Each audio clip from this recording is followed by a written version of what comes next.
Hi everyone. In this video today, I'm going to speak about becoming a strength and conditioning coach. And I appreciate that for many students, this is one of the most common roles that people are interested in.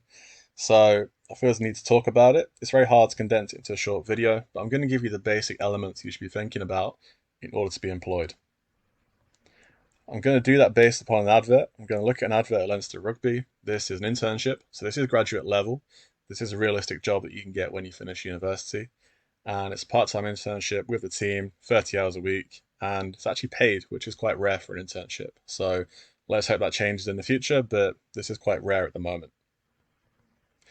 All right, so I'll go through some of the key qualities you need. Starting with the essential at the top, a degree. Really, really simple. Get your 2-1, get your 1-1 in sports science. You've got the ball rolling there. Secondly, a few generic things here that you should have. You should have interpersonal skills. You should be motivated. You should be able to communicate, etc. The second bullet point's a bit ambiguous. It says working knowledge of all gym and sports science equipment. I assume they mean their own. So I'd get a feel for what the team have, what they use, and do your research on what that is.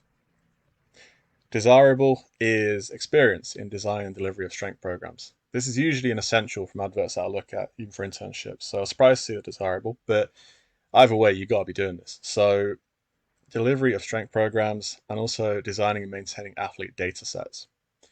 So what I suggest you do during your degree, before you have aspirations of going to the big teams, at a low level, get that experience of being on the field, being in the gym, doing these sessions. It could be a local rugby team, your local football team, and also collecting data. But I'll come back to data later on and give you more insight into that. Okay, so some of the responsibilities of this internship at Leinster, I'll just focus on three of them on this list, so you might want to pause it and look at all of them in your own time. But firstly, this section here highlighted relates to monitoring training load. So it's really, really key that even though you associate this with being a sports scientist, this is still something that you'll be doing as an S&C coach. So I'd gain an understanding of monitoring load in the sport you're interested in, or different sports, so read around different ones. I'll also look at generic papers as well. You don't have to read about one specific sport. There are some great papers out there that talk about a lot of different sports in one. Don't ignore those papers, they're still very, very valuable. Secondly, you've got nutrition. So each team's different. Some teams will have a nutritionist, some teams don't.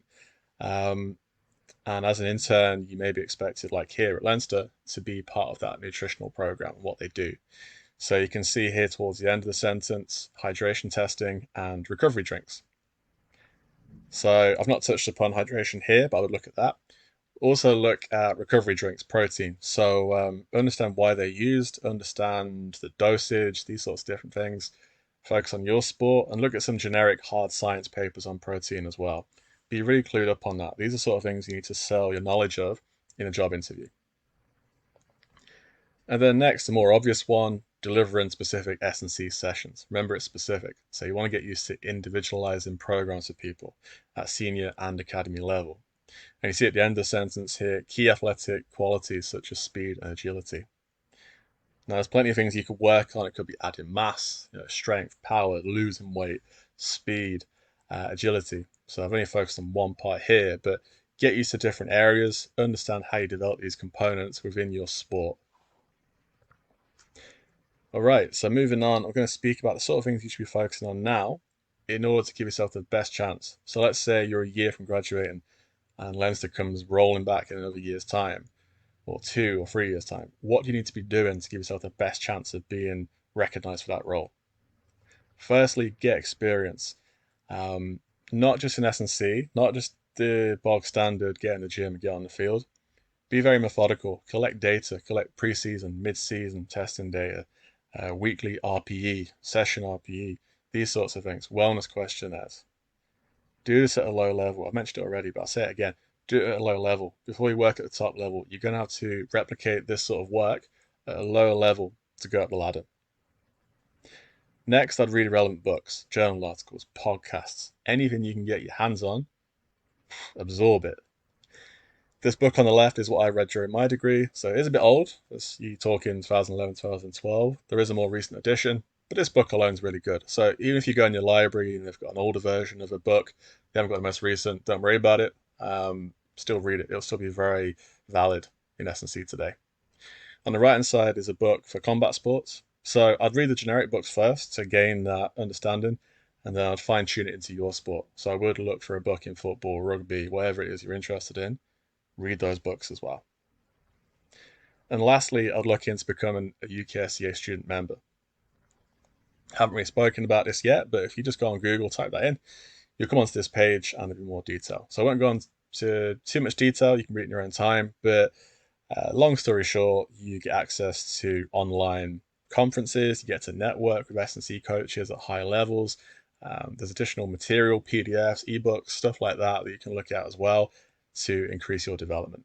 It also looks good in the CV if you're becoming a member. It shows you mean business. As an employer, I'm looking at that thinking, okay, they're really into S&C if they're becoming a member. So these little things, they do make a difference. All right, so I'm just going to summarize now by saying it's only one advert, so read lots and lots of adverts. First team, academy, internships, the head of S&C, whatever it may be. Look at different types of jobs and see the difference in what they want. I also did a video on this before, so I would recommend that you go back to this video. It goes into more detail about the fact that you need to read adverts now. And yeah, it's a really short video, about 5 minutes long, definitely worth a watch.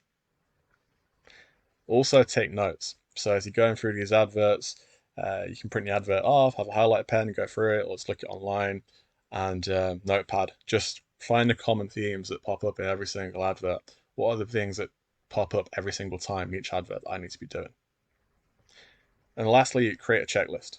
So in my first year, I was looking at adverts. I was trying to find out what I needed to do, and I created a list. So within 6 months, I need to try and do this. Within a year, I should do this. Within 2 years, etc., etc. And I had targets for each of these time periods I had to hit. And it definitely played a big part in me getting to where I wanted to be in the future. Okay, so I tried to keep that as brief as possible. It's very difficult in S&C because it's a complex one. There is a lot to think about, so I think I will make some more videos on S&C in the future.